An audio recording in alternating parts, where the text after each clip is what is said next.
Hi and welcome to this instructional video for Studio A. It's the bigger of the two studios we've got on site here in Bristol.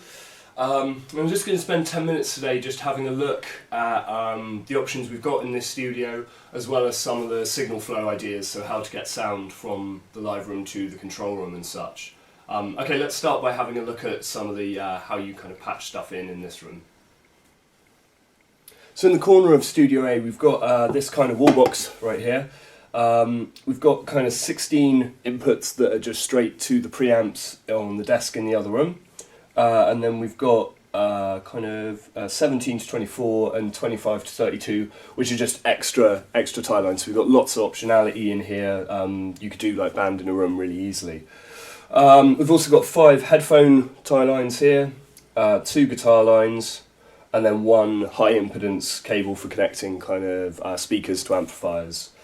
We've also got, you can see the 16 channels are plugged in here. They're plugged in, it's just off camera, but there's a box here, so a stage box that you can kind of pull out and use for miking up the drum kit and such. Let's have a look in the control room. We're just going to carry on looking at the signal flow into the studio and getting some signal into the computer. So we've got a mic plugged in. It's a condenser mic, so I've given it phantom power. And just my phone playing out some tunes in there. I think it's Toe. So we can see there, I don't know if you can see on camera, but we've got some signal coming into the first preamp there.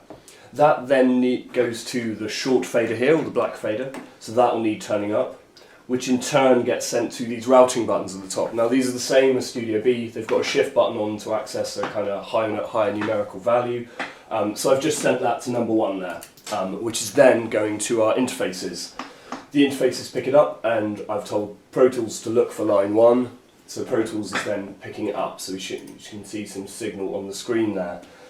From this point it's going out of Pro Tools from line 1, so that will be this white fader on channel 1, and then I need to hit the mix button as before, and we can hear some sound.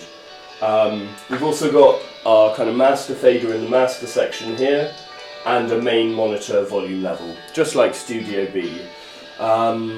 So that's it, that's basically how to get one signal, and obviously you can extrapolate those ideas and record kind of a full band or a drum kit or something. Hi, we're just going to take a look at our channel strips in a bit more detail in this video. So we've got these Audient desks, they all have auxiliary sends here, so this was where we'd send stuff to the headphones that would tie into the other room. We've got some EQ on them, so you need to turn the EQ on there. There's this in button. I might want to kind of crank the high frequency if my phone started playing some tunes, that'd be great. So yeah, we've got a high frequency, a low frequency, and then some mid-range settings there. Notice the button on it that says SF. At the moment, it's just the output that's affected by our EQ, so it's basically not going to record the EQ.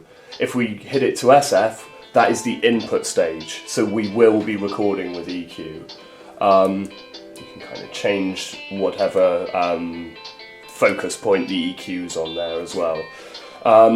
Looking from there, we've got a few more settings down here. You can monitor the mix of the short fader.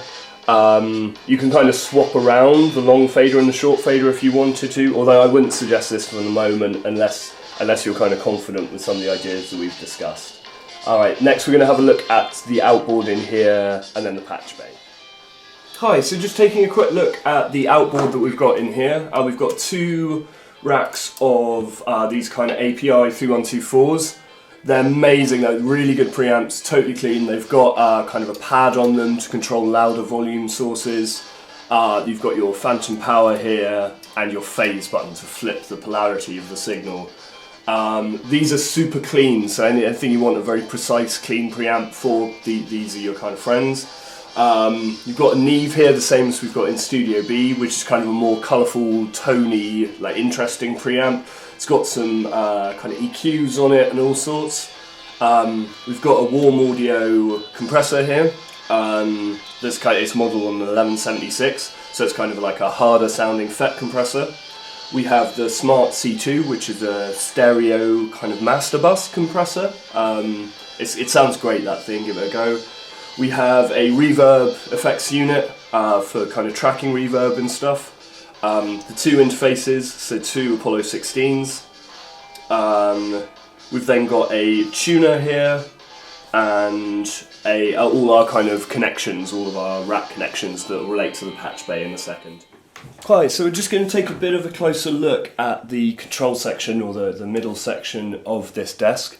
We've got our master output fader here on the right hand side. You've got our talkback options here. I want to hit the FB one for talkback. You can see that also dips. That dim button means that it's dipping the level of our main signal.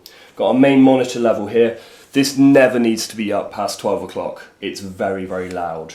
So this can kind of sit on Unity happily on 0, but this you really don't want to put up past 12. Be very careful of that. We've got lots of other optionality here. These will become clearer as the weeks go on, as you get more used to the desk. But I'll cover some of them. We've got kind of a signal oscillator here, so I can make some horrible noise. Ooh, that is nasty. We can select which monitors we're listening to, so speaker select here. We can swap between the main speakers, which are focals, and then Alt 1 is are the Yamaha HS5s there. We can mono our signal to check mono compatibility there. The button says mono, funnily enough. And then we've got kind of an output compressor there as well, which is kind of modelled on the SSL G-Bus compressors. Give it a go if you want. And that's basically it. There's some other optionality here with how our AUXs are working and stuff, but don't worry about that stuff too much for the moment. We'll cover that in later weeks. I'm just going to take a quick look at the patch bay today. I won't go too much into detail because a lot of this stuff will be covered elsewhere, and we'll get to this point in your lecture content. However, just for a brief overview, this is a patch bay connected to the desk, and we've got quite a lot of options here. You can see 6 cables plugged in.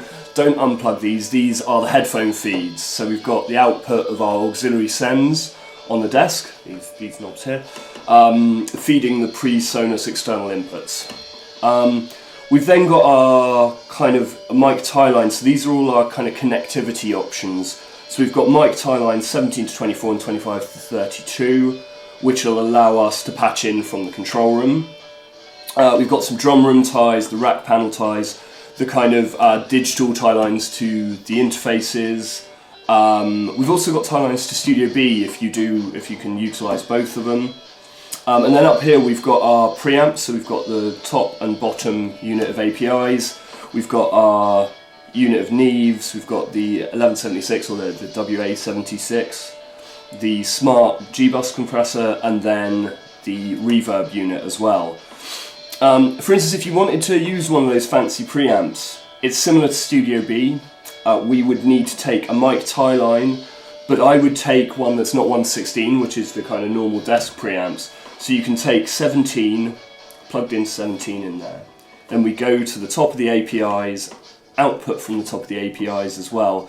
And then you need to use these parts up here. So these are split into kind of the white fader with the white labelling on, and then the short fader, the input fader, on the other side. What we need to use is this channel return path, so the far right on each channel. The reason being is that that's linked to the input fader, so we do want it inputting into the computer, and the return path just interrupts the chain. What we need to do though is hit this insert in button on each channel just to make sure we're doing that, correlating to the channel that you've plugged into. We've also got all sorts of kind of level converters for changing the level of signal. We've got some parallel options to duplicate signal. We'll go into those as the weeks progress, but if you do feel confident, go for it. Alright, thanks a lot, I hope that's useful.